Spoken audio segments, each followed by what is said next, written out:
বাবার বাড়িতে আরেক বাবার আগমন। তো এই যে সকাল সকাল স্নান করে নিয়েছে, আর এখানে বোন স্নান করে আলপনা দিতে বসে গেছে। এখানে যে মা ঠাম্মা সবাই ওখানে সবজি কাটছে, দিদাকে দুপুরে রান্নার দায়িত্ব দিয়ে হয়েছে, তার জন্য দিদা রান্না করছে। আর আমি এখানে এই যে বাবার লোকনাথের জন্য, মানে বাবার জন্যই ভোগ বানাচ্ছি। আর এই যে জানো তো, এই যে যখনই বরণটা করে না, বাবা বরণ করে বাবাকে ঘরে তোলে, তখন মানে চোখের জল আর আটকাতে রাখতে পারি না, কেন জানি না, প্রচণ্ডই চোখে দিয়ে জল নেমে আসে। বাবারই মহিমা বাবাই জানে। তো তারপরে বাবাকে বসানো হলো, তার মধ্যে দেখি আমার ছোটো পিপিও চলে এসেছে। আর এখানে আমার ভোগ পাই মানে সমস্তই রান্না হয়ে গেছিলো। আর তারপরে আমরা চলে গেছিলাম জল ভরতে। আর এই যে বোন একটা আম পেয়েছে, সেটাই দেখাচ্ছিলো। আর দেখো কতটা দূরে মানে গিয়েছে জল আনতে, কারণ আমাদের এখানে জলের খুব সমস্যা। তারপরে ভাইও দুটো আম পেয়েছিলো, সেটাই ওর ভাগ্নেকে দিয়ে দিল। আর জবা গাছে দেখছিলাম কত সুন্দর জবা ফুল হয়েছে। তো তারপরে বাবা এখানে সেই সংকল্প শুরু করে দিয়েছে।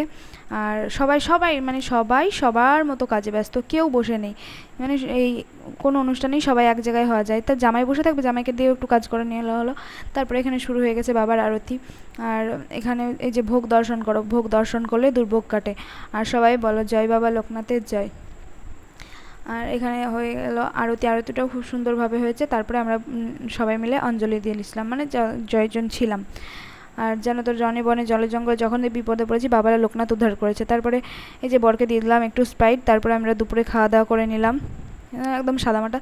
এই যে মা আর বোন নাচছে, তার কারণ জানো, অন্নপূর্ণার ভাণ্ডারের টাকা সেই দিনই ঢুকেছে। আর তারপরে রাত্রিবেলায় সবারই খাওয়া হয়ে যাওয়ার পর প্রসাদ খেতে আমরাও বসে পড়েছি। তো বলো সবাই জয় বাবা লোকনাথের জয়।